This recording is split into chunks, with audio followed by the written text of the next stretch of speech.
ಓಂ ಶ್ರೀನಿವಾಸಾಯ ನಮಃ. ಭಾವಿ ವಧೂವರರು ಮತ್ತೆ ಈಗಾಗಲೇ ಮದುವೆ ಮಾಡಿಕೊಂಡಿರುವಂತಹ ಗಂಡ ಹೆಂಡಂದಿರು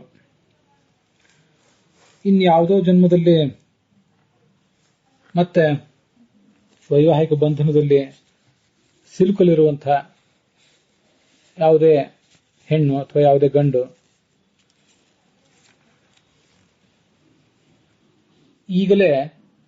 ಈಗ ಅವಕಾಶ ಸಿಕ್ಕಾಗಲೇ ಏನೊಂದು ಮುನ್ನೆಚ್ಚರಿಕೆಯನ್ನು ಸ್ವೀಕಾರ ಮಾಡಬೇಕು, ಏನೊಂದು ಸಂಸ್ಕಾರವನ್ನು ತನ್ನಲ್ಲಿ ತಾನು ತುಂಬಿಕೊಳ್ಳಬೇಕು ಅನ್ನೋದನ್ನ ನೋಡ್ತಾ ಇದ್ದೇವೆ. ಪತ್ನಿಯ ಮಹತ್ವ ಪತಿಯ ಜೀವನದಲ್ಲಿ, ಪತಿಯ ಮಹತ್ವ ಪತ್ನಿಯ ಜೀವನದಲ್ಲಿ, ರಾಮ ಕೃಷ್ಣ ಪಾಂಡವಾದಿಗಳು ಹೇಗೆ ಬದುಕಿದ್ರು ಅನ್ನೋದನ್ನು ನೋಡಿದೆವು. ಮತ್ತೆ ಪ್ರತಿಯೊಬ್ಬರು ಕೂಡ ಮಾಡಿಕೊಳ್ಬೇಕಾದಂತಹ ಒಂದು ಸಿಂಹಾವಲೋಕನ, ಈ ಹಿಂದೆ ನಾನು ಯಾವ್ಯಾವ ಜನ್ಮದಲ್ಲಿದ್ದೆ ಅನ್ನುವುದು ನಮ್ಗೆಲ್ರಿಗೂ ಗೊತ್ತಾಗ್ಲಿಕ್ಕಿಲ್ಲ. ಆದರೆ ಅನೇಕ ಜನ್ಮಗಳು ಆಗಿ ಹೋಗಿರುವುದಂತೂ ಹೌದು. ಎಲ್ಲವನ್ನೂ ನಾವು ಅನುಭವಿಸಿಯೇ ಇದ್ದೇವೆ. ಯಾವುದೇ ಹೊಸ ಸುಖ, ಹೊಸ ಸಾಧ್ಯತೆ ಈಗ ನಮಗೇನು ಇಲ್ಲ. ಮನುಷ್ಯರಿಗೆ ಅನೇಕ ನಿರ್ಬಂಧಗಳು, ಯಾವುದೇ ನಿರ್ಬಂಧವಿಲ್ಲದೆ ಅನೇಕ ಥರದ ಸುಖಗಳನ್ನೆಲ್ಲ ನಾವು ಅನುಭವಿಸಿಯೇ ಇದ್ದೇವೆ ಅನ್ನುವಂತಹ ಒಂದು ಎಚ್ಚರ ನಮಗಿದ್ದರೆ, ಸುಖವನ್ನು ಅನುಭವಿಸಿದ್ದೇವೆ, ದುಃಖವನ್ನು ಅನುಭವಿಸಿದ್ದೇವೆ, ಅವಮಾನವನ್ನು ಅನುಭವಿಸಿದ್ದೇವೆ ಅನ್ನುವುದು ಒಟ್ಟಾರೆ ಜೀವನಕ್ಕೆ ಸಂಬಂಧಪಟ್ಟಂತೆ ಆಯಿತು. ಮದುವೆ ಮಾಡ್ಕೊಳ್ಳಿಕ್ಕೆ ಹೊರಟಿರುವಂಥವರು ತಾವೇನು ಸುಖವನ್ನು ಕಾಣಬೇಕು ಅಂತ ಹೊರಟಿರ್ತಾರೆ, ಯಾವ ದುಃಖ ನಮ್ಗೆ ಆಗಬಾರದು ಅಂತ ಅನ್ಕೊಂಡಿರ್ತಾರೆ. ಅದ್ಯಾವುದನ್ನು ಕೂಡ ನಾವು ತಪ್ಪಿಸ್ಲಿಕ್ಕೆ ಸಾಧ್ಯ ಇಲ್ಲ. ಸುಖ ಆಗಬಾರ್ದು ಅಂದ್ರೂ ಸ್ವಲ್ಪ ಆದ್ರೂ ಹಾಗೇ ಆಗ್ತದೆ.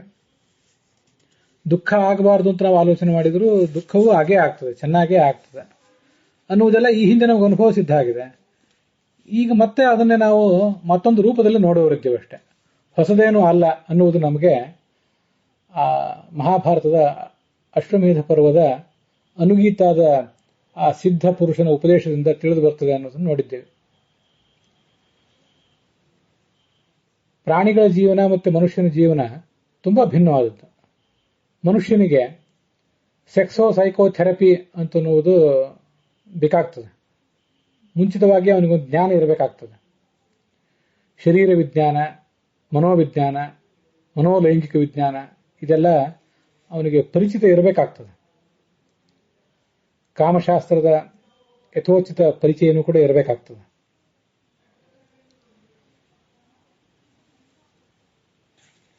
ಅನೇಕರಿಗೆ ತಾವು ದೈಹಿಕವಾಗಿ ಪುರುಷರಾಗಿದ್ದೇವೆ ಅಥವಾ ದೈಹಿಕವಾಗಿ ಸ್ತ್ರೀಯಾಗಿದ್ದೇವೆ, ಪ್ರೌಢರಾಗಿದ್ದೇವೆ ಅನ್ನುವುದೇ ಮದುವೆಗೊಂದು ಅರ್ಹತೆ ಅಂತ ತಿಳ್ಕೊಂಡಿರ್ತಾರೆ. ಮಾನಸಿಕವಾಗಿ ನಾವೆಷ್ಟು ಸ್ತ್ರೀಯಾಗಿದ್ದೇವೆ, ಮಾನಸಿಕವಾಗಿ ನಾವೆಷ್ಟು ಪುರುಷರಾಗಿದ್ದೇವೆ ಅನ್ನುವುದನ್ನ ಅವರು ಲೆಕ್ಕ ಹಾಕಲಿಕ್ಕೆ ಹೋಗೋದಿಲ್ಲ. ಆವಾಗ ವಿಫಲರಾಗ್ತಾರೆ. ನಮ್ಮ ಭಾರತೀಯ ಸಂಸ್ಕೃತಿಯಲ್ಲಿ ಕಾಮವನ್ನೇನು ಕಡೆಗಣಿಸಿಲ್ಲ ಅಂತನ್ನೋದನ್ನು ನಾವು ಈ ಹಿಂದಿನ ಭಾಗಗಳಲ್ಲೇ ನೋಡಿದ್ದೇವೆ. ಕಾಮಶಾಸ್ತ್ರದ ಕುರಿತಾಗಿ, ಕಾಮ ಸುಖದ ಕುರಿತಾಗಿ ಅನೇಕ ಗ್ರಂಥಗಳನ್ನೇ ಪ್ರಾಚೀನ ಕಾಲದಲ್ಲಿಯೇ ಬರೆದಂಥ ಒಂದು ದೇಶ ನಮ್ಮದು. ಅಂಥ ಶ್ರೇಷ್ಠ ವಿದ್ವಾಂಸರೇ ಅದರಲ್ಲಿದ್ದರು. ಸ್ವಯಂ ಶಿವ ಪಾರ್ವತಿಯರು 1000 ವರ್ಷಗಳ ಕಾಲ ದೀರ್ಘವಾದ ಏಕಾಂತದಲ್ಲಿದ್ದರು ಅವರು ಮದುವೆ ಆದ ಬಳಿಕ ಅಂತ ಕೇಳಿ ಬರ್ತದೆ. ಆಗ ಅದನ್ನೆಲ್ಲ ಗಮನಿಸಿದಂಥ ನಂದೀಶ್ವರನೇ ಈ ಕಾಮಶಾಸ್ತ್ರವನ್ನ ಬರೆದಿರಿಸಿದ ಅಂತ ಕೇಳಿ ಬರ್ತದೆ. ಹೀಗೆ ಕಾಮಶಾಸ್ತ್ರದ ಪ್ರತ್ಯೇಕ ಗ್ರಂಥಗಳಂತೂ ಇದ್ದೇ ಇವೆ. ಮಹಾಭಾರತ ಧರ್ಮ, ಅರ್ಥ, ಕಾಮ, ಮೋಕ್ಷ ಇವು 4ಕ್ಕೂ ಸಂಬಂಧಪಟ್ಟಂತೆ ಇಲ್ಲಿ ಎಲ್ಲವೂ ಇದೆ, ಇಲ್ಲಿ ಇಲ್ಲದೆ ಇರುವುದು ಇನ್ನೆಲ್ಲೂ ಇಲ್ಲ ಅನ್ನುವಂಥ ಹೆಗ್ಗಳಿಕೆಯನ್ನು ಪಡೆದಂಥ ಗ್ರಂಥ, ನಮಗದು ಗೊತ್ತಿದೆ. ಸ್ತ್ರೀಪುಂಸಯೋ ಸಂಪ್ರಯೋಗೆ ಪ್ರೀತಿರಭ್ಯಧಿಕ ಸ್ತ್ರೀಣಾಂ ಅಂತ ಮಹಾಭಾರತದ ಶಾಂತಿ ಪರ್ವದಲ್ಲಿ ಬರುವಂತಹ ಮಾತು ಒಂದಿದೆ. ಸ್ತ್ರೀ ಮತ್ತು ಪುರುಷರಿಗೆ ಸಮಾಗಮ ಆದಾಗ ಸ್ತ್ರೀಗೆ ದಾಂಪತ್ಯ ಸುಖ ಹೆಚ್ಚು ಅಂತ ಹೇಳ್ತದೆ. ಅದರ ಕುರಿತಾಗಿ ಹಿಂದಿನ ಪ್ರವಚನಗಳಲ್ಲಿ, ನಾವು ಶಾಂತಿ ಪರ್ವದ ಪ್ರವಚನಗಳಲ್ಲಿ ವಿಸ್ತೃತವಾಗಿ ನೋಡಿದ್ದೇವೆ. ಸ್ತ್ರೀಯ ದೇಹಗಳಲ್ಲಿ ದಾಂಪತ್ಯ ಸುಖವನ್ನ ಉಕ್ಕಿಸುವಂತಹ ಅನುಕೂಲಗಳು ಹೆಚ್ಚಿವೆ. ಅಷ್ಟ ಅನುಕೂಲಗಳು, ದೈಹಿಕ ಅನುಕೂಲಗಳು, ಮಾನಸಿಕ ಅನುಕೂಲಗಳು ಪುರುಷನಿಗಿಲ್ಲ. ಈ ಸಂಗತಿಯನ್ನ ಪ್ರತಿಯೊಬ್ಬ ಪುರುಷನೂ ತಿಳಿಯಬೇಕು, ಪ್ರತಿಯೊಬ್ಬ ಸ್ತ್ರೀಯೂ ಕೂಡ ತಿಳಿಯಬೇಕು. ದಾಂಪತ್ಯ ಸುಖವನ್ನು ಪರಸ್ಪರ ಕೊಟ್ಟು ಸ್ವೀಕಾರ ಮಾಡಲಿಕ್ಕೆ ಆಗದೇ ಇರುವುದು ಕೂಡ ವಿಚ್ಛೇದನಗಳಲ್ಲಿ ಒಂದು ಕಾರಣ. ವಿಚ್ಛೇದನಗಳಿಗೆ ಅನೇಕ ಕಾರಣ ಇರಬಹುದು, ಅದರಲ್ಲಿ ಇದು ಒಂದು ಕಾರಣ. ಪರಸ್ಪರರ ಯಾರೋ ಒಬ್ಬರ ಅಸಾಮರ್ಥ್ಯ, ಆ ಅಸಾಮರ್ಥ್ಯದಿಂದಾಗಿ ಇನ್ನೊಬ್ಬರಿಗಾಗುವಂತಹ ನಿರಾಶೆ, ಇವು ಕೂಡ ಕಾರಣಗಳಾಗಿವೆ ಅನ್ನೋದೆಲ್ಲ ನಮಗೆ ಗೊತ್ತಿರಬೇಕು. ಹೀಗೆ ಸ್ತ್ರೀಗೆ ಅಧಿಕ ಸುಖ ಆಗ್ತದೆ ಅಂತ ಮಹಾಭಾರತ ಹೇಳ್ತದೆ.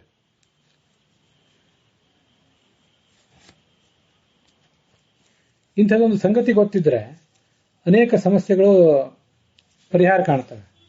ಮತ್ತೆ ಆ ಸುಖವನ್ನು ಕೊಟ್ಟು ಪಡೆಯುವಂತಹ ಉಪಾಯಗಳನ್ನು ಕೂಡ ಸ್ತ್ರೀ ಮತ್ತು ಪುರುಷರಿಬ್ಬರು ಕೂಡ ಅಭ್ಯಾಸ ಮಾಡಲಿಕ್ಕೂ ಅನುಕೂಲ ಆಗ್ತದೆ. ಅಷ್ಟೆಲ್ಲ ವಿವರಗಳನ್ನು ಮಹಾಭಾರತ ಹೇಳಲಿಲ್ಲ, ಆದರೆ ಕಾಮಶಾಸ್ತ್ರ ಎಲ್ಲ ವಿವರಗಳನ್ನು ಕೂಡ ಹೇಳಿದೆ.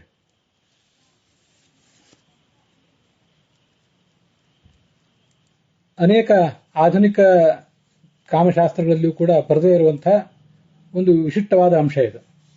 ಬರದೇ ಇರುವಂಥದ್ದು ಅಂತ ಹೇಳೋದಿಲ್ಲ, ಆಧುನಿಕರು ಕೂಡ ಇದನ್ನೊಂದು ಬೇರೆ ರೀತಿಯಲ್ಲಿ ಹೇಳ್ತಾರೆ.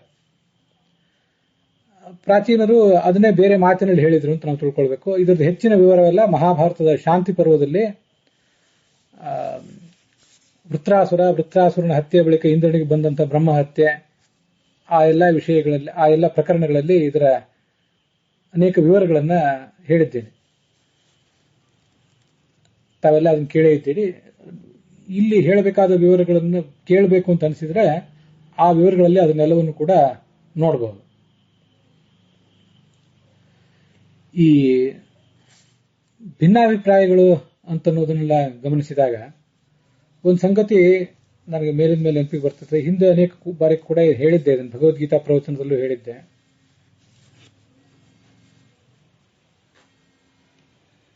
ಈ ನಾವು ಎಂತೆಂಥ ಸಣ್ಣ ಸಣ್ಣ ಭಿನ್ನಾಭಿಪ್ರಾಯಗಳು, ಸಣ್ಣ ಸಣ್ಣ ಭಿನ್ನತೆಗಳಿಗೂ ಕೂಡ ನಮ್ಮ ಜೀವನವನ್ನು ನರಕ ಮಾಡಿಕೊಂಡು ಇನ್ನೊಬ್ಬರ ಜೀವನವನ್ನು ನರಕ ಮಾಡಿಬಿಡ್ತೇವೆ. ರಸ್ತೆಯಲ್ಲಿ 3 ಜನ ವಾಹನ ಸವಾರರು ಹೋಗ್ತಾ ಇದ್ದಾರೆ ಅಂತ ತಿಳ್ಕೊಳ್ಳಿ. 49 ಕಿಲೋಮೀಟರ್ ವೇಗ ಪ್ರತಿ ಗಂಟೆಗೆ ಒಬ್ಬ ಹೋಗ್ತಿದ್ದಾನೆ, ಮತ್ತೊಬ್ಬ 50 ಕಿಲೋಮೀಟರ್ ವೇಗ ಪ್ರತಿ ಗಂಟೆಗೆ ಹೋಗ್ತಿದ್ದಾನೆ, 51 ಕಿಲೋಮೀಟರ್ ವೇಗ ಪ್ರತಿ ಗಂಟೆಗೆ ಮತ್ತೊಬ್ಬ ಹೋಗ್ತಿದ್ದಾನೆ.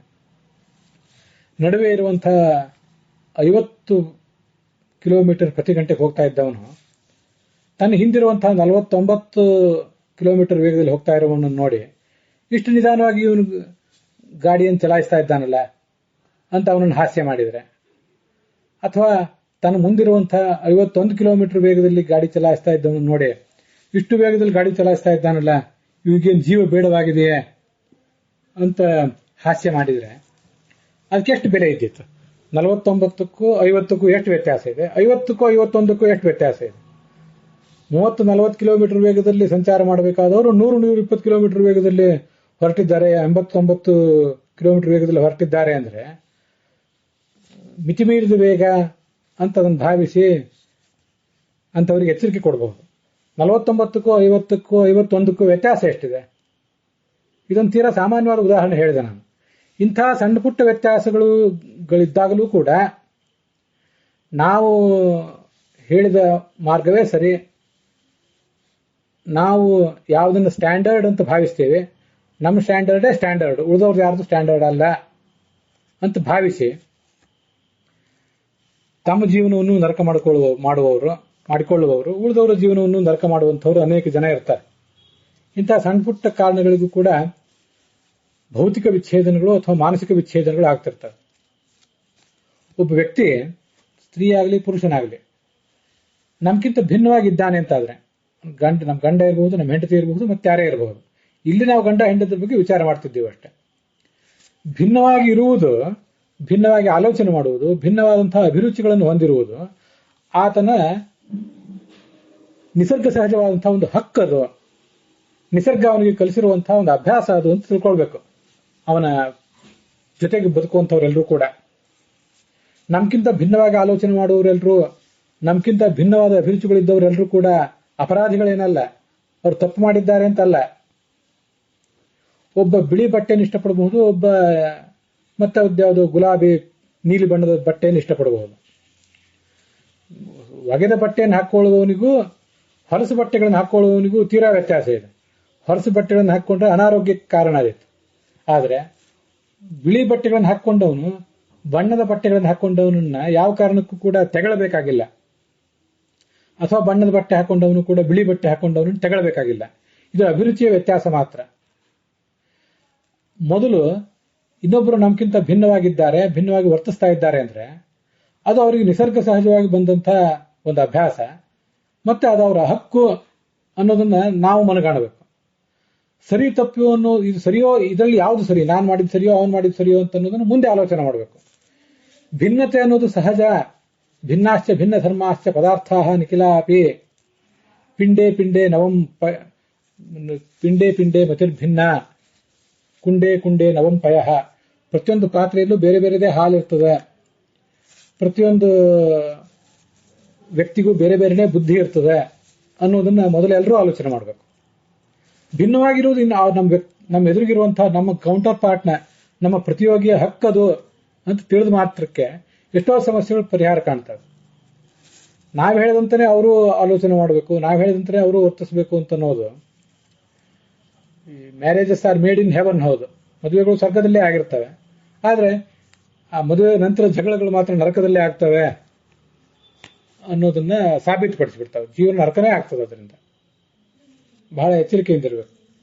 ತೀವ್ರವಾದಂತಹ ಭಿನ್ನಾಭಿಪ್ರಾಯಗಳು ಗಂಡ ಹೆಂಡತಿ ನಡುವೆ ಬಂದುಬಿಡ್ತಾವೆ. ನಾವು ಮಹಾಭಾರತದಲ್ಲಿ ಕಥೆಯನ್ನು ಕೇಳ್ತೇವೆ. ಮೂಲತಃ ವರಾಂಗಿ ಅಂತ ಅನ್ನುವವಳೊಬ್ಬಳು ದೇವತಾ ಸ್ತ್ರೀ, ಅವಳ ಪತಿಯೇ ದ್ಯು ಅನ್ನುವ ಒಬ್ಬ ವಸು. ಅವರಿಬ್ರು ವಸಿಷ್ಠರ ಹೋಮಧೇನು ಅನ್ನು ಒಂದು ಬಾರಿ ಕದ್ದರು. ಆಗ ಆ ವಸಿಷ್ಠರ ಮೂಲಕ ಒಂದು ಶಾಪ ಬಂದಿತ್ತು. ನೀವಿಬ್ಬರು ಮನುಷ್ಯರಾಗಿ ಹುಟ್ಟಿರಿ ಭೂಲೋಕದಲ್ಲಿ, ನೀವು ಈಗಿಲ್ಲಿ ಗಂಡ ಹೆಂಡತಿರಾಗಿದ್ದೀರಿ, ನಿಮ್ಮಲ್ಲಿ ನಾಳೆ ತೀವ್ರವಾದಂತಹ ಭಿನ್ನಾಭಿಪ್ರಾಯ ಇರಲಿ. ಈ ಸ್ತ್ರೀ, ಈ ಹೆಣ್ಣು, ಈಗಿನ ಈ ಹೆಂಡತಿ ಅಲ್ಲಿ ಈ ತನ್ನ ಗಂಡನ ಇವನೇ ಅಲ್ಲಿ ಗಂಡಸಾಗಿ ಹುಟ್ಟಿರ್ತಾನೆ, ಇವಳು ಹೆಂಗಸಾಗಿ ಹುಟ್ಟಿರ್ತಾಳೆ.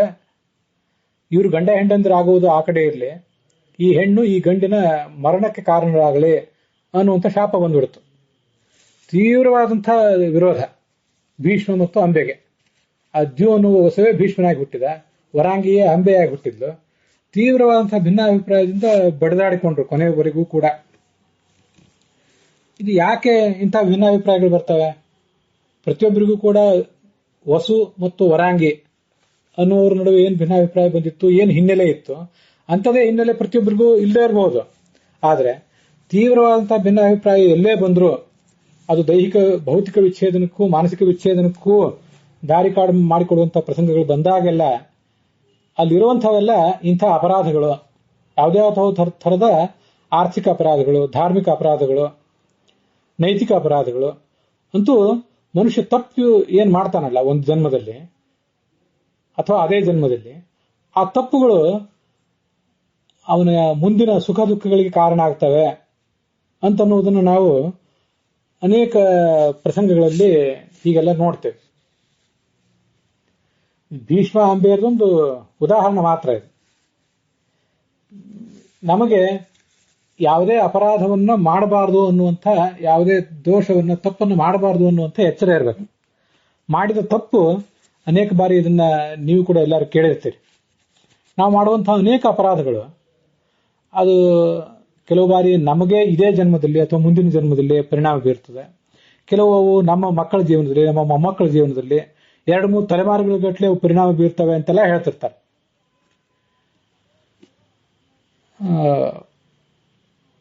ಮುಖ್ಯವಾಗಿ ಆಯಾ ವ್ಯಕ್ತಿಗಳ ಜ್ಞಾನ ಗಳಿಸುವುದಕ್ಕೆ, ಅವರವರ ಶಿಕ್ಷಣಕ್ಕೆ, ಆಯಾ ವ್ಯಕ್ತಿಯ ಶಿಕ್ಷಣಕ್ಕೆ, ಶಿಕ್ಷಣ ಆಗಿದ್ರೂ ಕೂಡ ಅವರ ವಿವಾಹಕ್ಕೆ, ವಿವಾಹ ಆಗಿದ್ರೂ ಕೂಡ ಅವರ ಸಂತಾನಕ್ಕೆ, ಇದೆಲ್ಲ ಇಂತಹ ಅಪರಾಧಗಳಲ್ಲಿ ಧಕ್ಕೆ ತಂದು ಒದಗುತ್ತವೆ. ಭೀಷ್ಮನಿಗೆ ಆ ಜನ್ಮದಲ್ಲಿ ಬ್ರಹ್ಮಚಾರಿಯಾಗಿ ಬದುಕುವ ಪ್ರಸಂಗ ಬಂತು. ಸಹಜವಾದ ವೈರಾಗ್ಯವನ್ನು ಸನ್ಯಾಸ ತಗೊಂಡದ್ದು ಏನಲ್ಲ, ಬಲವಂತದ ಬ್ರಹ್ಮಚರ್ಯ. ಈ ಅಂಬೆಗೆ ತಾನು ಇಷ್ಟಪಟ್ಟವ್ರನ್ನ ಮದುವೆ ಮಾಡ್ಕೊಳ್ಳಿಕ್ಕಾಗಲಿಲ್ಲ. ಆ ಕಡೆ ಸಾಲ್ವರಾಜನನ್ನು ಪ್ರೇಮಿಸಿದ್ದು, ಅವನನ್ನೂ ಮದುವೆ ಮಾಡ್ಕೊಳ್ಳಿಕ್ಕಾಗಲಿಲ್ಲ. ತನ್ನ ಮೂಲ ಪತಿ ಭೀಷ್ಮ, ಅವನನ್ನೂ ಮದುವೆ ಮಾಡ್ಕೊಳ್ಳಿಕ್ಕಾಗಲಿಲ್ಲ. ಅವನನ್ನು ಕೊಂದೇ ತೀರ್ತೇನೆ ಅನ್ನುವಂತಹ ವಿಪರೀತವಾದ ದ್ವೇಷ ಹುಟ್ಟಿಬಿಟ್ಟಿತು. ಇದೆಲ್ಲ ಆಗುವುದು ಯಾಕೆ? ಮನುಷ್ಯ ಮಾಡುವಂತಹ ಅಪರಾಧಗಳಿಂದ. ಯಾವ್ಯಾವ ಅವಸ್ಥೆಯಲ್ಲಿ ಯಾವ್ಯಾವ ತಪ್ಪನ್ನು ಮಾಡಿರ್ತಾನೋ ಅಂಥದ್ದೇ ಶಿಕ್ಷೆಗಳನ್ನ ಮುಂದಿನ ಜೀವನದಲ್ಲಿ ಅಥವಾ ಅದೇ ಜೀವನದಲ್ಲಿ ಅನುಭವಿಸ್ತಾನೆ ಮನುಷ್ಯ ಅನ್ನುವಂಥ ಎಚ್ಚರ ಬೇಕು. ಮತ್ತೆ ಇದನ್ನ ನಾವು ಅನೇಕ ಕಡೆ ನೋಡಿದ್ದೇವೆ. ನಮಗೆ ಗಂಡೋಪಿ ಭಗವತ್ಯರ್ಣ ಮಮೈಶೋನುಗ್ರಹೋ ಭವೇತ್ ಇತಿ ಭಕ್ತ್ಯಾ ಚಿಂತಯತಾಂ ಶುಭಕಾರಿ ಭವತ್ಯಲಂ ತತ್ರಾಪಿ ಕುರ್ವತಾಂ ದ್ವೇಷಂ ತಮೋಂಧಂ ಪಾತಯತ್ಯಹೋ ಅಂತ ಭಾಗವತ ತಾತ್ಪರ್ಯದಲ್ಲಿ ಬರುವಂತಹ ಒಂದು ಮಾತು. ಭಗವಂತ ನಮಗೆ ಇವತ್ತೇನೋ ಸುಖ ಕೊಟ್ಟಿದ್ದಾನೆ, ಇನ್ ಕೆಲವು ಬಾರಿ ದುಃಖ ಕೊಟ್ಟ. ವಿಪರೀತವಾದಂತಹ ದೈಹಿಕವಾದ, ಮಾನಸಿಕವಾದ ದುಃಖಗಳು, ಭಿನ್ನಾಭಿಪ್ರಾಯಗಳು, ಜಗಳಗಳು ಇವೆಲ್ಲ ಬಂದಾಗ ಭಗವಂತ ಕೊಟ್ಟಿರುವಂತಹ ಒಂದು ದಂಡ ಅಂತ ತಿಳ್ಕೋಬೇಕು ನಾವಿದನ್ನು. ಅವನು ಕೊಟ್ಟಿರುವಂತಹ ಶಿಕ್ಷಾ ಇದು ಅಂತ. ಇದು ಭಗವಂತ ನಮಗೆ ಮಾಡಿರುವಂತಹ ಅನುಗ್ರಹ ಅಂತ ತಿಳ್ಕೊಳ್ಳೋಣ, ಬೇರೆ ಮಾರ್ಗವೇ ಇಲ್ಲ ಅದಕ್ಕೆ. ಹಾಗೆ ಭಗವಂತ ನಮಗೆ ಅನುಗ್ರಹ ಮಾಡಿದ್ದಾನೆ ಅಂತ ಏನಾದ್ರು ತಿಳ್ಕೊಂಡ್ರೆ ನಾವು ತಪ್ಪು ಮಾಡಿದ್ದೆವು ಅನ್ನುವಂಥ ಸ್ಪಷ್ಟವಾದ ಪರಿಕಲ್ಪನೆ ಇರಬೇಕು ನಮಗೆ. ತಪ್ಪು ಮಾಡಿದ್ರಿಂದಲೇ ಹೀಗಾಗಿದೆ, ಭಗವಂತ ಅದಕ್ಕೆ ಶಿಕ್ಷೆ ಕೊಟ್ಟಿದ್ದಾನೆ.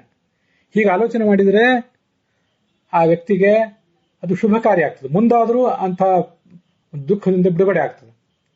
ನಾವೇನೂ ತಪ್ಪು ಮಾಡಿಲ್ಲ, ಈ ಜನ್ಮದಲ್ಲೂ ತಪ್ಪು ಮಾಡಿಲ್ಲ, ಹಿಂದಿನ ಜನ್ಮದಲ್ಲೂ ತಪ್ಪು ಮಾಡಿಲ್ಲ. ಎಲ್ಲರೂ ಹಾಗೆ ಹೇಳೋದು, ಗಂಡನೂ ಹಾಗೆ ಹೇಳೋದು, ನಂದೇನು ತಪ್ಪಿಲ್ಲ, ಎಲ್ಲ ಹೆಂಡತಿದೇ ತಪ್ಪು ಅಂತ. ಹೆಂಡತಿಯೂ ಹಾಗೆ ಹೇಳೋದು, ನಮ್ದು ಏನು ತಪ್ಪಿಲ್ಲ, ನಾನೆಲ್ಲ ನಮ್ಮ ಯಜಮಾನರದೇ ತಪ್ಪು.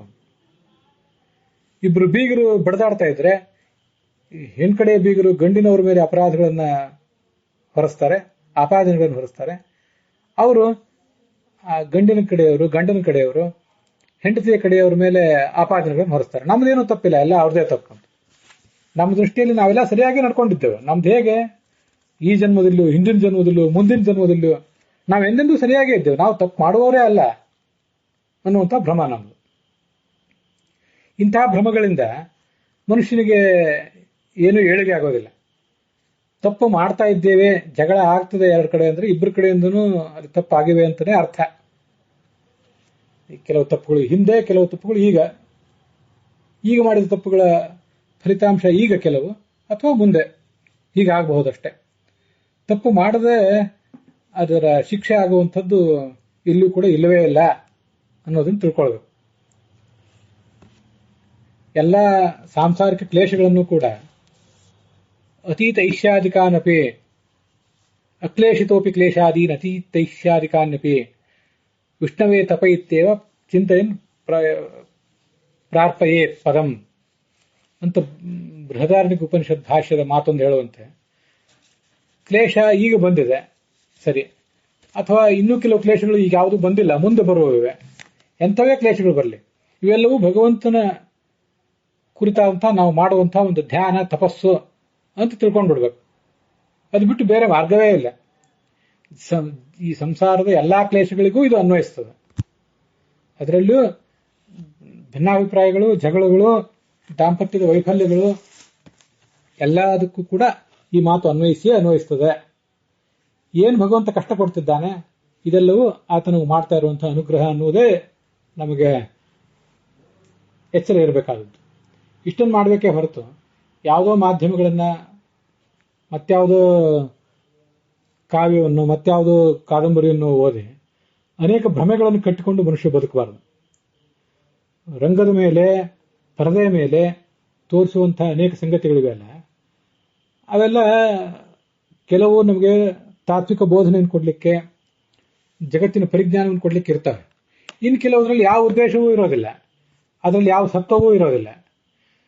ಆ ರಂಗದ ಮೇಲೆ, ಪರದೆ ಮೇಲೆ ಮತ್ತೆ ಯಾವುದೋ ಕೆಲವು ವ್ಯರ್ಥವಾದ ಸಾಹಿತ್ಯಗಳಲ್ಲಿ ತೋರಿಸುವಂತಹ ಅನೇಕ ಸಂಗತಿಗಳಿರ್ತಾವಲ್ಲ, ಕೇವಲ ಕಾಲಹರಣ ಮಾಡಲಿಕ್ಕಾಗಿ ಇರುವಂಥ ಸಾಹಿತ್ಯಗಳು.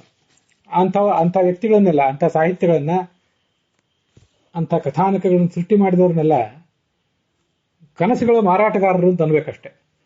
ತಮ್ಮ ಕನಸುಗಳನ್ನ, ಹಗಲ ಕನಸುಗಳನ್ನು ಕಾಣ್ತಾ ತಾವು ಬದುಕುವುದು, ಅದನ್ನು ಇನ್ನೊಬ್ಬರಿಗೆ ಮಾರಾಟ ಮಾಡುವುದು, ಇನ್ನೊಬ್ಬರು ಅದನ್ನು ಖರೀದಿ ಮಾಡಿ ತಾವು ಭ್ರಮಾಲೋಕದಲ್ಲೇ ಬದುಕುವುದು. ಈ ಜಗತ್ತಿನಲ್ಲಿ ಸುಖವಾಗಿ ಬದುಕಲಿಕ್ಕಾಗಲಿಲ್ಲ, ಸುಖದ ಕಲ್ಪನೆಯನ್ನು ಮಾಡ್ಕೊಂಡು ಬದುಕುವುದಷ್ಟೇ. ಇಂತಹ ಭ್ರಮೆಗಳು ಬೇಡ. ಒಂದಿಷ್ಟು ಸುಖ ಇದೆ ಈ ಜಗತ್ತಿನಲ್ಲೂ ಕೂಡ, ಈ ದಾಂಪತ್ಯದಲ್ಲೂ ಸುಖ ಇರುವುದು ಹೌದು, ಇದೆ ಅನ್ನೋದನ್ನ ಮಹಾಭಾರತವೂ ಹೇಳಿದೆ, ಕಾಮಶಾಸ್ತ್ರವೂ ಹೇಳಿದೆ. ಆದರೆ ಅದಕ್ಕೊಂದು ಇತಿಮಿತಿಯೂ ಇದೆ. ಇತಿಮಿತಿ ಇದೆ ಅಂತ ಹೇಳಿ ಸಂಸಾರ ಅಸಾರ ಅಂತ ಹೇಳಿ ಪೂರ್ಣವಾಗಿ ಬಿಟ್ಟುಬಿಡಬೇಕಾಗಿಯೂ ಇಲ್ಲ. ಜಗತ್ತಿನಲ್ಲಿ ಇರೋರು ಎಲ್ಲರೂ ಏನು ಸಂಸಾರನ ಪರಿತ್ಯಾಗ ಮಾಡಿ ಎಲ್ಲರೂ ಸನ್ಯಾಸವನ್ನೇ ಸ್ವೀಕಾರ ಮಾಡಬೇಕಾದ್ದೇನಿಲ್ಲ. ಸಂಸಾರ ಎಲ್ರಿಗೂ ಕಡ್ಡಾಯ ಹೇಗಲ್ವೋ, ದಾಂಪತ್ಯ ಜೀವನ ಎಲ್ರಿಗೂ ಕಡ್ಡಾಯ ಹೇಗಲ್ವೋ, ಸನ್ಯಾಸವೂ ಎಲ್ರಿಗೂ ಕಡ್ಡಾಯ ಏನಲ್ಲ. ಎಲ್ಲರೂ ಸನ್ಯಾಸವನ್ನು ಸ್ವೀಕಾರ ಮಾಡಬೇಕಾದ್ದೇ ಇಲ್ಲ. ಮೂಲತಃ ಸನ್ಯಾಸಿಗಳಾಗಿಯೇ ಸಾಧನೆ ಮಾಡಿ ಮುಕ್ತಿಯಲ್ಲೂ ಸನ್ಯಾಸಿಗಳಾಗಿರಬೇಕಾದವರು, ಸನ್ಯಾಸಿಗಳಲ್ಲದೆ ಸಂಸಾರಿಗಳಾಗಿ ಸಾಧನೆ ಮಾಡಿ ಮುಕ್ತಿಯಲ್ಲಿಯೂ ಸಂಸಾರಿಗಳಾಗಿ ಇರುವಂತಹವರು ವರ್ಗವೇ ಇದೆ. ಸನ್ಯಾಸ ಎಲ್ರಿಗೂ ಕಡ್ಡಾಯವೂ ಅಲ್ಲ, ಸನ್ಯಾಸ ಅಂತದ್ದು ಜೀವನದ ಪರಮೋಚ್ಚ ಆದರ್ಶವೂ ಅಲ್ಲ. ಹೇಗೆ ಯಾವ ಆಶ್ರಮದಲ್ಲಿ ಇವತ್ತು ಇದ್ದೇವೆ, ಯಾವ ವೃತ್ತಿಯನ್ನು ಮಾಡಬೇಕಾಗಿದೆ, ಯಾವ ಹಿನ್ನೆಲೆಯನ್ನು ಭಗವಂತ ನಮಗೆ ಕೊಟ್ಟಿದ್ದಾನೆ, ಅದಕ್ಕೆ ಹೊಂದ್ಕೊಂಡು ಬದುಕುವುದೇ ದೊಡ್ಡ ಆದರ್ಶ. ಇಲ್ಲಿ ಇದರಿಂದ ತಪ್ಪಿಸಿಕೊಂಡು ಹೋಗುವುದು ದೊಡ್ಡ ಆದರ್ಶ ಅಲ್ಲ, ಈಸುವುದೇ ದೊಡ್ಡ ಆದರ್ಶ, ಈಸಿ ಜಯಿಸುವುದೇ ದೊಡ್ಡ ಆದರ್ಶ.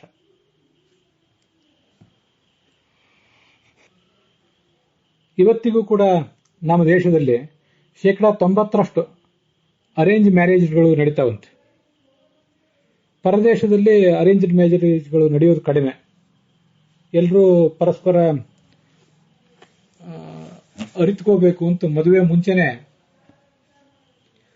ಸಹಬಾಳ್ವೆ ನಡೆಸಿ, ಲಿವಿಂಗ್ ಟುಗೆದರ್ ನಡೆಸಿ, ಆಮೇಲೆ ಮದುವೆ ಮಾಡಿಕೊಂಡ್ರು ಇಲ್ಲದೆ ಇದ್ರೆ ಇಲ್ಲ ಅನ್ನುವಂತಾನೆ ಬದುಕ್ತಾರೆ. ಅರೇಂಜ್ ಮದುವೆಗಳು ಏನು ನಡೀತಾವಲ್ಲ ನಮ್ಮ ದೇಶದಲ್ಲಿ, ಅದು ತೀರಾ ಚಿಕ್ಕ ವಯಸ್ಸಿನಲ್ಲೇ ನಡೆಯಲಿ ಅಥವಾ ದೊಡ್ಡ ವಯಸ್ಸಿನಲ್ಲೇ ನಡೆಯಲಿ, ಚಿಕ್ಕ ವಯಸ್ಸಿನಲ್ಲೇ ನಡೆದಾಗ ಗಂಡ ಹೆಂಡಂದಿರು ಪರಸ್ಪರ ಅರಿತುಕೊಳ್ಳಿಕ್ಕೆ ಅರ್ಥ ಆಗ್ತದೆ, ಭಿನ್ನಾಭಿಪ್ರಾಯ ಬರೋದಿಲ್ಲ. ಅದೊಂದು ಕಾಲ ಚೆನ್ನಾಗಿತ್ತು ಅಂತ ಕೆಲವರು ಅಭಿಪ್ರಾಯ ಪಡೋದಿದೆ.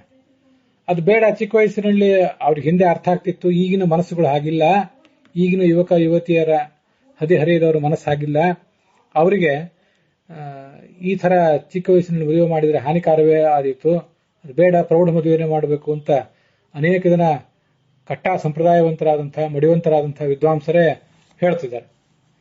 ಅದು ಚಿಕ್ಕ ವಯಸ್ಸಿನಲ್ಲಿ ನಡೆಯುವ ಮದುವೆಗಳೇ ಆಗಲಿ, ಪ್ರೌಢ ವಯಸ್ಸಿನಲ್ಲಿ ನಡೆಯುವಂತಹ ಮದುವೆಗಳೇ ಆಗಲಿ, ಎಲ್ಲವೂ ಆಯಾ ವ್ಯಕ್ತಿಗಳ ಪ್ರಾರಬ್ಧವನ್ನು ಹೊಂದಿಕೊಂಡು ಅವರಿಗೆ ಸುಖವನ್ನು ಕೊಡ್ತಾವೋ ದುಃಖವನ್ನು ಕೊಡ್ತಾವೆ ಅಂತನ್ನುವುದು ಇದೆ. ಆದ್ರಿಂದ ಇವ್ಯಾವು ಚಿಕ್ಕ ವಯಸ್ಸಿನ ಮದುವೆ ಆಗಲಿ ದೊಡ್ಡ ವಯಸ್ಸಿನ ಮದುವೆ ಆಗಲಿ ಮೂಲ ಕಾರಣಗಳಲ್ಲ. ಮನುಷ್ಯನಿಗೊಂದಿಷ್ಟು ವಿವೇಕ ಇರಬೇಕು, ಪ್ರೌಢತೆ ಇರಬೇಕು.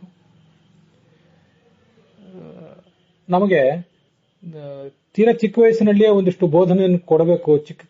2-3ನೇ ವಯಸ್ಸಿನಿಂದಲೂ ಯುಕ್ತವಾದಂತಹ ಬೋಧನೆಯನ್ನು ಕೊಟ್ಟು 10-12ನೇ ವಯಸ್ಸಿಗೆ ಆ ಬೋಧನೆಯನ್ನು ಸ್ವಲ್ಪ ಮೇಲ್ದರ್ಜೆಗೆ ಏರಿಸಿ 17-18 ವಯಸ್ಸು ಬಂದಾಗ ಮತ್ತಷ್ಟು ಆ ಹುಡುಗ ಹುಡುಗಿಯರಿಗೆ ತಿಳಿ ಹೇಳಿ ಅವ್ರು ಹೇಗೆ ಬದುಕಬೇಕು ಅನ್ನೋದನ್ನೆಲ್ಲ ಅವರಿಗೆ ತರಬೇತಿ ಮಾಡುವಂತಹ ಪ್ರಯತ್ನ ಈಗ ನಡೆದಿದೆ.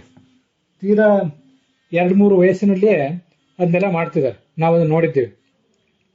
ತೀರಾ ಚಿಕ್ಕ ವಯಸ್ಸಿನಲ್ಲಿ ಕೂಡ ಅಂತಹ ಬೋಧನೆಗಳೆಲ್ಲ ನಡೀತೇವೆ. ನಮಗೆ ಪ್ರತಿಯೊಬ್ಬರಿಗೂ ಕೂಡ ಗೊತ್ತಿರಬೇಕಾದ್ದೇನು ಅಂದ್ರೆ, ಈ ನಾವು ಹೇಳಿದ್ವಲ್ಲ, ಈ ಅರೇಂಜ್ ಮ್ಯಾರೇಜ್ಗಳು ಮತ್ತು ಲವ್ ಮ್ಯಾರೇಜ್ಗಳು ಅಂತ ಮಾತಾಡಿದ್ವಲ್ಲ, ಅಲ್ಲಿ ಈ ತೀರಾ ಸಣ್ಣ ವಯಸ್ಸಿನ ಮಕ್ಕಳಿಗೂ ಕೂಡ ಅಂಥದ್ದೊಂದು ಬೋಧನೆ ನಾವು ಮಾಡಬೇಕು. ಏನ್ ಬೋಧನೆ ಮಾಡಬೇಕು? ನಾನು ಮೂಲತಃ ಏನು ಯಾರು ಪ್ರೇಮ ವಿವಾಹ ಮಾಡ್ಕೊಳ್ಳೋದಕ್ಕೆ, ಲವ್ ಮ್ಯಾರೇಜ್ ಮಾಡ್ಕೊಳ್ಳೋದಕ್ಕೆ ವಿರೋಧಿ ಏನೂ ಅಲ್ಲ. ಇನ್ ಪ್ರಿನ್ಸಿಪಲ್ ಅದಕ್ಕೆ ನಾನು ವಿರೋಧಿ ಏನಲ್ಲ. ಆದರೆ ಅದು ಅದು ಪ್ರಾಯೋಗಿಕವಾಗಿ ಈ ಲವ್ ಮ್ಯಾರೇಜ್ಗಳು ಕಾರ್ಯಸಾಧು ಅಲ್ಲ ಅಂತ ನಾನು ಹೇಳಬೇಕು ಅಂತ ಅಪೇಕ್ಷೆ ಪಡ್ತೇನೆ. ಇದನ್ನು ಕೇಳುವವರಲ್ಲಿ ಅನೇಕ ಜನ ನೀವು ಇದನ್ನೆಲ್ಲ ಕೇಳ್ತಿದ್ದೀರಿ, ಬೇರೆ ಬೇರೆ ಹಿನ್ನೆಲೆ ಇದ್ದವರು. ಯಾರಾದರೂ ಲವ್ ಮ್ಯಾರೇಜ್ ಮಾಡ್ಕೊಂಡಿದ್ರೆ ಇದು ನೀವು ಅದನ್ನು ತಪ್ಪು ತಿಳ್ಕೋಬಾರ್ದು. ಲವ್ ಮ್ಯಾರೇಜ್ ಮಾಡ್ಕೊಂಡವ್ರನ್ನ ಚುಚ್ಚುವುದು ನನ್ನ ಉದ್ದೇಶ ಅಲ್ಲ. ಆದರೂ ಅನೇಕ ಪ್ರೇಮ ಪ್ರಕರಣಗಳು, ಮದುವೆ ಮಾಡಿಕೊಂಡು ಮುಂದೆ ಮೊದಲು ಪ್ರೇಮ ಮಾಡಿ ಆಮೇಲೆ ಮದುವೆ ಮಾಡ್ಕೊಳ್ಬೇಕು ಅಂತ ಹೋಗೋರೆಲ್ಲರೂ ಕೂಡ ಅನೇಕ ಹಂತದಲ್ಲಿ ವಿಫಲ ಆಗ್ತಿದ್ದಾರೆ. ಅದು ಅನೇಕ ಕಡೆ ವ್ಯಭಿಚಾರಕ್ಕೆ, ಕೆಲವು ಕಡೆ ಮಾನಸಿಕ ವ್ಯಭಿಚಾರ, ಕೆಲವು ಕಡೆ ದೈಹಿಕ ವ್ಯಭಿಚಾರಕ್ಕೆ ಅದು ದಾರಿ ಮಾಡಿಕೊಡ್ತದೆ. ಹೀಗೆ ಇಂಥದೊಂದು ಸಾಧ್ಯತೆಯನ್ನ ನಾವು, ಹೀಗಿರುವ ಅಪಾಯಗಳನ್ನೆಲ್ಲ ಚಿಕ್ಕ ಚಿಕ್ಕ ವಯಸ್ಸಿನಲ್ಲೇ ಮಕ್ಕಳಿಗೆ ತಿಳಿಸ್ಬೇಕು. ಶಾಲಾ ಕಾಲೇಜಿನಲ್ಲಿರುವಂತಹ ಎಲ್ಲ ಯುವಕ ಯುವತಿಯರಿಗೂ ಕೂಡ ಇದನ್ನು ತಿಳಿಸ್ಬೇಕು. ಚಿಕ್ಕ ಚಿಕ್ಕ ವಯಸ್ಸಿಗೆ ಎಲ್ರಿಗೂ ಪ್ರೌಢತೆ ಬರ್ತಿದೆ ಈಗ, ಸ್ತ್ರೀಯರಿಗೂ ಪುರುಷರಿಗೂ ಎಲ್ರಿಗೂ ಕೂಡ ತುಂಬಾ ಅಪಾಯಕಾರಿಯಾದಂತಹ ಒಂದು ಸಂಗತಿ ಅದು. ಪ್ರತಿಯೊಬ್ಬರಿಗೂ ಕೂಡ ತಾನೊಬ್ಬ ಹೀರೋ ಆಗುವ ಬಯಕೆ, ಹೀರೋಯಿನ್ ಆಗುವ ಬಯಕೆ. ತಾನು ತೀರಾ ಚಿಕ್ಕ ವಯಸ್ಸಿನಲ್ಲಿ ಏನನ್ನೋ ಸಾಧನೆ ಮಾಡಿ, ದೊಡ್ಡ ಐಹಿಕ ಸಾಧನೆಯೋ ಪಾರ್ಥಿಕ ಸಾಧನೆಯೋ ಮಾಡಿ ಹೀರೋ ಆಗುವುದು ಆ ಕಡೆ ಇರಲಿ, ತನ್ನ ಸ್ತ್ರೀತ್ವವನ್ನು ಸಾರ್ಥಕ ಮಾಡಿಕೊಳ್ಳುವ ಪ್ರಯತ್ನ, ಪುರುಷತ್ವವನ್ನು ಸಾರ್ಥಕ ಮಾಡಿಕೊಳ್ಳುವಂತಹ ಪ್ರಯತ್ನ ಅವರು ಮಾಡ್ತಿದ್ದಾರೆ. ಇಂಥವೆಲ್ಲ ಪ್ರಯತ್ನಗಳು ಅನೇಕ ಕಡೆ ವ್ಯಭಿಚಾರಕ್ಕೆ ದಾರಿ ಮಾಡಿಕೊಡ್ತವೆ. ತಾತ್ಕಾಲಿಕವಾದ ಆಕರ್ಷಣೆಗಳು, ಕ್ರಶ್ಗಳು ಎಷ್ಟು, ವಾಸ್ತವಿಕವಾಗಿ ಅಲ್ಲಿ ದೀರ್ಘಕಾಲ ಇರುವಂತಹ ಪ್ರೇಮ ಎಂಥದ್ದು ಅನ್ನೋದೆಲ್ಲ ಆಯಾ ವಯಸ್ಸಿನಲ್ಲಿ ಅವ್ರಿಗೆ ಕಲ್ಪನಾ ಇರೋದಿಲ್ಲ, ಅಂದಾಜಿರೋದಿಲ್ಲ ಅವ್ರಿಗೆ. ನನ್ನ ತಿಳುವಳಿಕೆ ಪ್ರಕಾರ, ನನ್ನ ಸರ್ವೆ ಪ್ರಕಾರ, ಸಾಮಾನ್ಯವಾಗಿ ಮನುಷ್ಯನಿಗೆ ತನ್ನ ಅಗತ್ಯಗಳು, ತಾನು ಒಂದು ಹುಡುಗಿಯಲ್ಲಿ ಏನು ಬಯಸ್ತಾನೆ, ಒಂದು ಹುಡುಗಿ ತನ್ನ ಭಾವಿ ಗಂಡನಲ್ಲಿ ಏನು ಬಯಸ್ತಾಳೆ ಅಂತ ಅರ್ಥ ಆಗುವುದು 25-30 ವಯಸ್ಸಿಗೆ. ತೀರಾ 25-30 ವಯಸ್ಸಿಗೆ ಎಲ್ರಿಗೂ ಮದುವೆ ಮಾಡ್ರಿ ಅಂತ ನಾನೇನು ಹೇಳ್ತಿಲ್ಲ. ವಿವಾಹದ ವಯಸ್ಸು ಮುಂದೂಡಿದ್ರಿಂದಲೂ ಅನೇಕ ಅಪಾಯಗಳಾಗಿಬಿಡ್ತವೆ. ಆದರೂ ಅವರಿಗೆ ಒಂದು ಯುಕ್ತ ವಯಸ್ಸು ಬರುವ ತನಕ ವಾಸ್ತವಿಕವಾದಂಥ ಜೆನ್ಯೂನ್ ಲವ್ ಅಂದ್ರೆ ಏನು, ಜಸ್ಟ್ ಎ ಕ್ರಶ್ ಏನು, ಒಂದು ಆಕರ್ಷಣೆ ಮಾತ್ರ, ಕ್ಷಣಿಕವಾದ ಆಕರ್ಷಣೆ ಅಂದ್ರೆ ಏನು ಅನ್ನೋ ವ್ಯತ್ಯಾಸ ಗೊತ್ತಾಗೋದಿಲ್ಲ. ಅದನ್ನೆಲ್ಲ ಅನೇಕ ಉದಾಹರಣೆಗಳ ಮೂಲಕ, ಅಂಥ ಕ್ಷಣಿಕವಾದ ಆಕರ್ಷಣೆಗೆ ಬಲಿ ಬಿದ್ದಾಗ ಆಗುವ ಅಪಾಯಗಳ ಮೂಲಕ, ದೈಹಿಕ ಮಾನಸಿಕ ಅಪಾಯಗಳನ್ನು ಹೇಗೆ ಅವರು ಅನುಭವಿಸಬೇಕಾಗ್ತದೆ ಅನ್ನೋದನ್ನೆಲ್ಲ ಉದಾಹರಣೆಗಳ ಮೂಲಕ ಚಿಕ್ಕ ಚಿಕ್ಕ ಹುಡುಗರಿಗೆ ಯುಕ್ತ ವಯಸ್ಸಿನಲ್ಲಿ ಬೇರೆ ಬೇರೆ ರೀತಿಯಲ್ಲಿ, ಬೇರೆ ಬೇರೆ ಹಂತದಲ್ಲಿ ಹೇಳುವಂತಹ ಒಂದು ಪ್ರಯತ್ನ ನಡೀಬೇಕು ಅಂತ ನನ್ನ ಭಾವನೆ. ಇದೆಲ್ಲ ಅನೇಕ ಜನ ಮನೋವಿಜ್ಞಾನಿಗಳು, ಶಿಕ್ಷಣ ತಜ್ಞರೆಲ್ಲ ಹೇಳ್ತಾನೆ ಇದ್ದಾರೆ. ಆದರೂ ನಾವು ಮಾಡ್ಕೊಳ್ಳುವಂತಹ ಪ್ರೀ ಅಂಡ್ ಪೋಸ್ಟ್ ಮ್ಯಾರೇಜಿಂಗ್ ಕೌನ್ಸಿಲಿಂಗ್ ಥೆರಪಿಯಲ್ಲಿ ಇದು ಕೂಡ ಒಂದು ಸೇರಬೇಕು. ಸಮಾಜ ಇವತ್ತು ಹೀಗಿದೆಯಲ್ಲ, ವ್ಯಭಿಚಾರಕ್ಕೆ ಅವಕಾಶ ಜಾಸ್ತಿ ಆಗ್ತದೆ ಎಲ್ಲಾ ಕ್ಷೇತ್ರಗಳಲ್ಲೂ ಕೂಡ. ಸ್ತ್ರೀ ಪುರುಷರು ಮುಂದುವರಿತಾ ಇರ್ತಾರೆ, ಮುಂದುವರಿತಾ ಇದ್ದಂತೆ ಅವರಿಗೆ ವ್ಯಭಿಚಾರಗಳ ಅವಕಾಶವೇ ಹೆಚ್ಚಾಗ್ತದೆ. ಅಂತಹ ಸಂದರ್ಭದಲ್ಲಿ ಬಹಳ ಎಚ್ಚರಿಕೆಯಿಂದ ಇರಬೇಕು ಪ್ರತಿಯೊಬ್ಬರು ಕೂಡ. ಸ್ತ್ರೀಯೂ ಎಚ್ಚರಿಕೆಯಿಂದ ಇರಬೇಕು, ಪುರುಷನೂ ಎಚ್ಚರಿಕೆಯಿಂದ ಇರಬೇಕು. ಸ್ಪರ್ಧೆ ಆರೋಗ್ಯಕರವಾದಂತಹ ಸ್ಪರ್ಧೆ ಮಾತ್ರ ನಡೀಬೇಕೇ ಹೊರತು ಅಂತ ಅನೈತಿಕವಾದಂತಹ ಸ್ಪರ್ಧೆ ಯಾವತ್ತೂ ನಡೀಬಾರದು. ಅದಕ್ಕೆ ಬೇಕಾದಂತಹ ಒಂದು ತರಬೇತಿ ಅವ್ರಿಗೆ ಬೇಕು ಅಂತ ನಾನು ಹೇಳಬೇಕು ಅಂತ ಆಲೋಚನೆ ಮಾಡ್ತೇನೆ ಯಾವತ್ತೂ ಕೂಡ. ಆಧುನಿಕ ಆಹಾರ ಇತ್ಯಾದಿಗಳ ಕಾರಣದಿಂದಾಗಿ ಈ ಹಾರ್ಮೋನ್ನಲ್ಲಿ ವ್ಯತ್ಯಾಸ ಆಗಿ ತೀರಾ 12, 13, 11, 12 ಈ ವಯಸ್ಸಿಗೆನೆ ಒಂದು ಪ್ರೌಢತೆ, ದೈಹಿಕ ಪ್ರೌಢತೆ ಹುಡುಗಿಯರಿಗೂ ಬರ್ತಿದೆ. ಆದರೆ ಅದಕ್ಕೆ ಹೊಂದ್ಕೊಂಡು ಮಾನಸಿಕ ಪ್ರೌಢತೆ ಬರ್ತಿಲ್ಲ. ಆವಾಗ ಲೈಂಗಿಕವಾಗಿ ತಾವು ಹೇಗೆ ವರ್ತಿಸಬೇಕು ಅನ್ನುವುದೆಲ್ಲ ಅವರಿಗೆ ಅರಿವಿಗೆ ಬಂದಿರೋದಿಲ್ಲ. ಇದು ದೊಡ್ಡ ಅಪಾಯಕಾರಿ ಸಂಗತಿ ಅಂತ ಅನೇಕ ಜನ ಸಮಾಜ ವಿಜ್ಞಾನಿಗಳು ಕೂಡ ಅಭಿಪ್ರಾಯ ಪಡ್ತಾರೆ.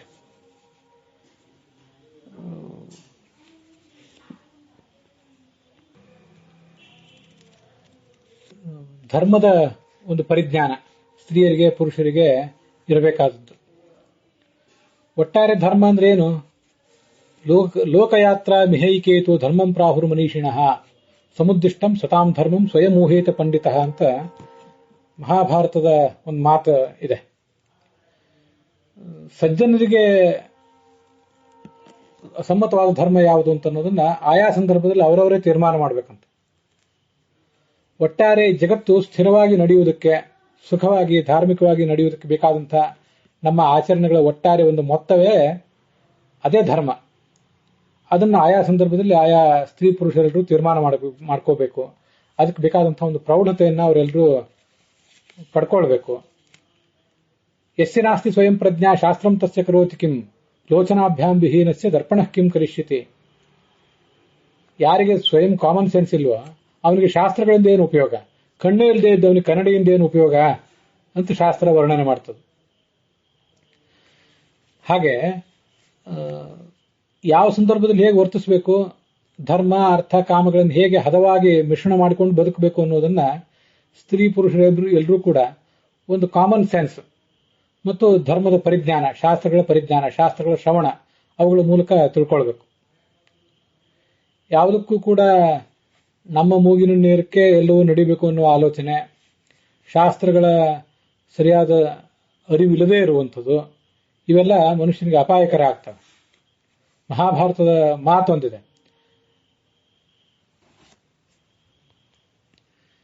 ರಣಾತ್ ಪ್ರತ್ಯಾಗತಂ ವೀರಂ ಭಾರ್ಯಾಂಚ ಗತಯೌವನಾಂ ಅಂತ. ಜೀರ್ಣಮನ್ನಂ ಪ್ರಶಂಸಂತಿ ಭಾರ್ಯಾಂಚ ಗತಯೌವನಾಂ ರಣಾತ್ ಪ್ರತ್ಯಾಗತಂ ವೀರಂ ಸಸ್ಯಂಚ ಗೃಹಮಾಗತಂ. ಒಬ್ಬ ಹುಡುಗಿಯನ್ನು ಹೊಗಳಬೇಕು ಹೇಗೆ, ಯಾವಾಗ ಹೊಗಳಬೇಕು ಅಂದ್ರೆ, ಹುಡುಗಿಯನ್ನು ಹುಡುಗ ನೋಡ್ಲಿಕ್ಕೆ ಹೋಗಿರ್ತಾನೆ, ಒಂದು ಅರೇಂಜ್ ಮ್ಯಾರೇಜ್ ಮಾಡ್ಕೊಳ್ಳುವಾಗ. ನೋಡ್ಲಿಕ್ಕೆ ಹೋದಾಗ ಹುಡುಗನ ಕಣ್ಣಿಗೆ ಚೆನ್ನಾಗೇ ಕಾಣ್ತಾಳೆ, ಹುಡುಗಿ ಕಣ್ಣಿಗೂ ಹುಡುಗ ಚೆನ್ನಾಗೇ ಕಾಣ್ತಾನೆ. ಅವಳನ್ನು ಆಗ ಹೊಗಳಿ ಯಾವುದೇ ಲಾಭ ಇಲ್ಲ. ಭಾರ್ಯಾಂತ ಗತಯೌವನ, ಮದುವೆ ಮಾಡಿಕೊಂಡು ಗಂಡನ ಮನೆಗೆ ಹೋಗಿ ತಾನು ಸೇರಿದ ಮನೆಯನ್ನು, ತಾನು ಹುಟ್ಟಿದ ಮನೆಯನ್ನು ಎರಡನ್ನೂ ಬೆಳಗಿ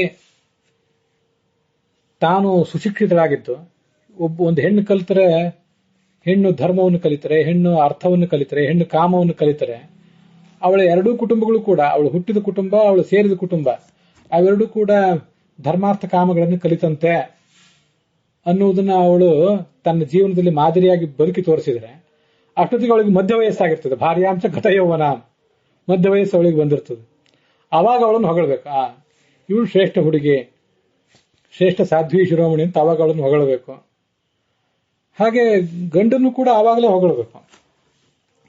ಒಂದು ವಯಸ್ಸಿನಲ್ಲಿ ದುಡ್ಡು ಗಳಿಸ್ಲಿಕ್ಕೆ ಬೇಕಾದಂತಹ ತರಬೇತಿ ಇರ್ತದೆ, ಮೈಯಲ್ಲಿ ಕಸು ಇರ್ತದೆ, ಗಳಿಸ್ತಾರೆ. ದುಡ್ಡನ್ನು ಗಳಿಸಬಹುದು, ಸುಖವನ್ನು ಗಳಿಸ್ಲಿಕ್ಕೆ ಬರೋದಿಲ್ಲ, ನೆಮ್ಮದಿಯನ್ನು ಗಳಿಸ್ಲಿಕ್ಕೆ ಬರೋದಿಲ್ಲ, ವಿವೇಕವನ್ನು ಗಳಿಸ್ಲಿಕ್ಕೆ ಬರೋದಿಲ್ಲ. ಅದು ಶಾಸ್ತ್ರಗಳ ಜ್ಞಾನದಿಂದ, ಗುರು ಹಿರಿಯರ ಉಪದೇಶದಿಂದ, ಭಗವಂತನ ಅನುಗ್ರಹದಿಂದ ಬರಬೇಕಾದದ್ದು.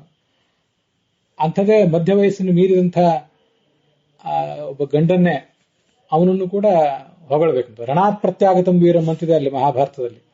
ಯುದ್ಧ ಭೂಮಿಯಿಂದ ಅವನು ಮರಳಿ ಬಂದ ಮೇಲೆ ಅವನನ್ನು ಹೊಗಳಬೇಕಂತ. ಯುದ್ಧ ಭೂಮಿಗೆ ಹೊರಟವನನ್ನು ಹೊಗಳಿ ಉಪಯೋಗ ಇಲ್ಲ. ಮದುವೆ ಮಾಡ್ಕೊಳ್ಳಿಕ್ಕೆ ಕಾಲಿಡ್ತಿದ್ದಾನೆ, ದಾಂಪತ್ಯ ಜೀವನಕ್ಕೆ ಕಾಲಿಡ್ತಿದ್ದಾನೆ, ಅವನನ್ನು ಹೊಗಳಿ ಉಪಯೋಗ ಇಲ್ಲ. ಆ ವಧುವನ್ನು ಹೊಗಳಿಯೂ ಉಪಯೋಗ ಇಲ್ಲ, ವರನನ್ನು ಹೊಗಳಿಯೂ ಉಪಯೋಗ ಇಲ್ಲ. ಯುದ್ಧ ಭೂಮಿಗೆ ಹೋಗಿ ತಿರುಗಿ ಬರಬೇಕು. ಸಂಸಾರವೂ ಒಂದು ಯುದ್ಧವೇ. ಆ ಯುದ್ಧ ಭೂಮಿಯಿಂದ ತಿರುಗಿ ಬರಬೇಕು. ನಾನು ಮೊದಲೇ ಹೇಳಿದ್ದೆ, ಈಗ ಒಂದು 2-3 ಭಾಗಗಳ ಮೊದಲೇ, ಈ ವಾರ್ ಮತ್ತೆ love, war and this married life are both alike, ಎರಡೂ ಒಂದೇ ಥರ ಇವು. ಯುದ್ಧದಲ್ಲಿ ಜಯಶಾಲಿಯಾಗಿ ಬಂದ ಮೇಲೆ ಅವನಿಗೆ ಆರತಿ, ಹೋಗುವಾಗ ಆರತಿ ಮಾಡೋದಕ್ಕೆ ಹೆಚ್ಚು ಅರ್ಥ ಇಲ್ಲ. ಗೆದ್ದು ಬಾ ಅಂತ ಆರತಿ ಅಷ್ಟೇ. ಗೆದ್ದು ಬಂದ ಮೇಲೆ ಅವನಿಗೆ ಮೊದಲು ಆರತಿ ಮಾಡಿದ್ದಕ್ಕೆ ಸಾರ್ಥಕ, ಆವಾಗ ಇನ್ನೊಂದು ಆರತಿ ಮಾಡಬೇಕು. ಯುದ್ಧ, ಈ ಜೀವನವೂ ಕೂಡ ಒಂದು ಸಂಗ್ರಾಮನೇ, ಜೀವನವೂ ಕೂಡ ಒಂದು ಯಜ್ಞವೇ. ಈ ಜೀವನ ಯಜ್ಞದಲ್ಲಿ ಯಾವ ಗಂಡು ಹೆಣ್ಣುಗಳು ಪಾಸಾಗಿ ಮಧ್ಯ ವಯಸ್ಸನ್ನು ದಾಟ್ತಾರೆ, ಅದೇ ಷಟ್ಯಬ್ದಿ, 60ನೇ ವಯಸ್ಸು. 60ನೇ ವಯಸ್ಸಿನಲ್ಲಿ ಅಷ್ಟು ವೈಭವದಿಂದ ಷಟ್ಯಬ್ದಿ ಮಾಡ್ಕೊಳ್ಳಿಕ್ಕೆ ಏನು ಕಾರಣ? ಮನುಷ್ಯ ಸಾರ್ಥಕವಾಗಿ 60 ವರ್ಷ ಬದುಕಿದ, ಮದುವೆ ಮಾಡ್ಕೊಳ್ಳೋದು 25-30 ವಯಸ್ಸಿಗೆ ಮಾಡ್ಕೊಂಡಿರ್ತಾನೆ. 30-35 ವರ್ಷದ ದಾಂಪತ್ಯ ಆಗಿರ್ತದೆ. ನಾನು ಕಳೆದ ದಿವಸ ಹೇಳಿದೆ, ಕೆಲವ್ರು 70 ವರ್ಷದ ದಾಂಪತ್ಯ, ಕೆಲವ್ರು 80 ವರ್ಷದ ದಾಂಪತ್ಯ, 60ನೇ ವರ್ಷ, 70ನೇ ವರ್ಷ, 80ನೇ ವರ್ಷದ ಶಾಂತಿ, ಶತಮಾನದ ಆಚರಣೆಗಳೆಲ್ಲ ನಡೀತಿರ್ತಾವೆ ಕೆಲವರಿಗೆ. ಎಲ್ಲರ ಜೀವನದಲ್ಲೂ ಅಂತ ಅವಕಾಶಗಳು ಬರ್ಲಿಕ್ಕಿಲ್ಲ. ಅಂತೂ ಆ ಆಚರಣೆಗಳನ್ನು 60ನೇ ವಯಸ್ಸಿನ ನಂತರ ಯಾಕೆ ಮಾಡ್ಕೋತಾರೆ? 50ನೇ ವಯಸ್ಸಿಗೆ ಯಾರು ಮಾಡ್ಕೊಳ್ಳೋದಿಲ್ಲ, ಸುಮ್ಮನೆ ಹುಟ್ಟಿದಬ್ಬ ಮಾಡ್ತಾರೆ ಅಷ್ಟೇ. ಪ್ರತಿ ವರ್ಷ ಮ್ಯಾರೇಜ್ ಆನಿವರ್ಸರಿ ಅಂತ ಪರಸ್ಪರ ಶುಭಾಶಯಗಳನ್ನು ಹಂಚ್ಕೋತಾರೆ.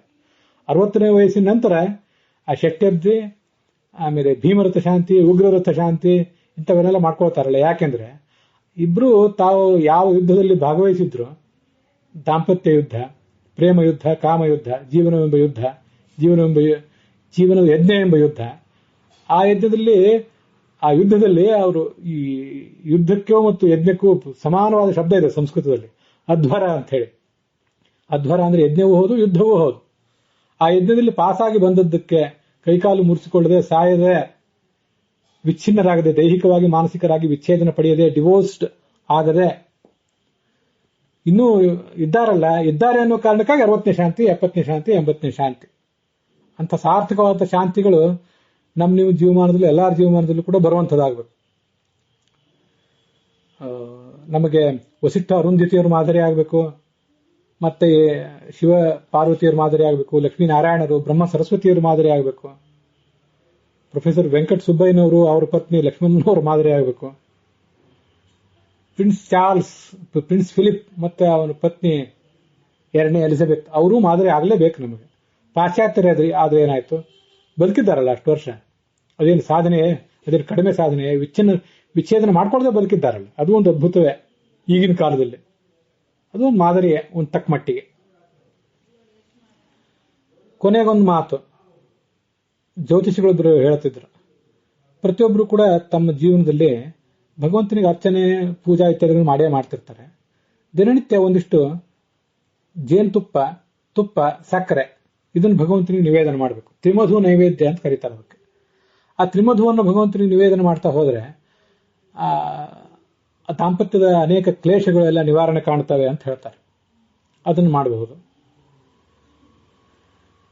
ಜೇನುತುಪ್ಪ, ತುಪ್ಪ, ಸಕ್ಕರೆ ಇದನ್ನು ಭಗವಂತನಿಗೆ ನಿವೇದನೆ ಮಾಡುವುದು. ಮತ್ತೆಲ್ಲರೂ ಕುಟುಂಬದ ಸದಸ್ಯರೆಲ್ಲ ಅದನ್ನು ಸ್ವೀಕಾರ ಮಾಡುವುದು.